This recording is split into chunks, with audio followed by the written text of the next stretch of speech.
Shalom, selamat pagi. Renungan firman Tuhan pada pagi hari ini terambil dalam Hakim-Hakim 19 ayat yang ke-30. Demikian firman Tuhan. Hal yang demikian belum pernah terjadi dan belum pernah terlihat sejak orang Israel berangkat keluar dari tanah Mesir sampai sekarang. Renungan firman Tuhan pada pagi hari ini saya berjudul hilangnya hukum, hilangnya ketertiban. Ketika hukum tidak ada, maka hasil akhirnya adalah keburukan dan rusaknya tatanan hidup manusia.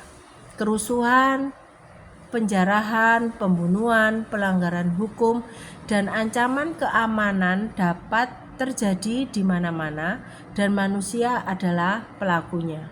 Segala cerita kejahatan yang terjadi pada masa kini, seperti pemutilasian manusia, bukanlah hal yang baru. Alkitab menceritakan pada saat bangsa Israel tidak memiliki pemimpin atau raja yang menegakkan kebenaran dan keadilan, kehidupan masyarakatnya menjadi liar. Salah satu peristiwa yang merusak nilai-nilai kemanusiaan dicatat dalam kisah perbuatan Noda di Gibea.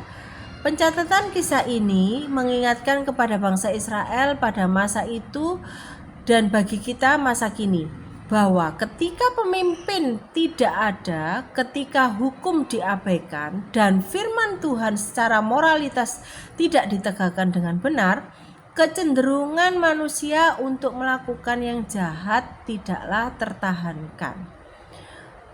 Sebuah ironi dengan sengaja dicatat di sini, yaitu seorang Lewi yang notabene adalah keturunan dari salah satu suku Israel yang dikhususkan melayani Tuhan demi menyelamatkan dirinya, rela mengorbankan orang lain, bahkan kemudian memutilasinya. Dan komentar orang Israel terhadap peristiwa itu adalah hal yang demikian belum pernah terjadi dan belum pernah terlihat sejak orang Israel berangkat keluar dari tanah Mesir. Jika demikian, apa penyebabnya? Jawabnya terletak pada ayat yang pertama. Terjadilah pada zaman itu ketika tidak ada raja Israel. Raja merupakan simbol otoritas yang menegakkan keadilan dan kebenaran bagi masyarakatnya. Ketika raja tidak ada, berarti hukum juga tidak ada. Maka kebenaran dan keadilan tidak ada. Dari kisah ini kita dapat menyimpulkan bahwa tanpa hukum, aturan, terlebih firman Tuhan yang menentukan kehidupan manusia, manusia akan cenderung pada apa yang jahat. Bagaimana dengan kita?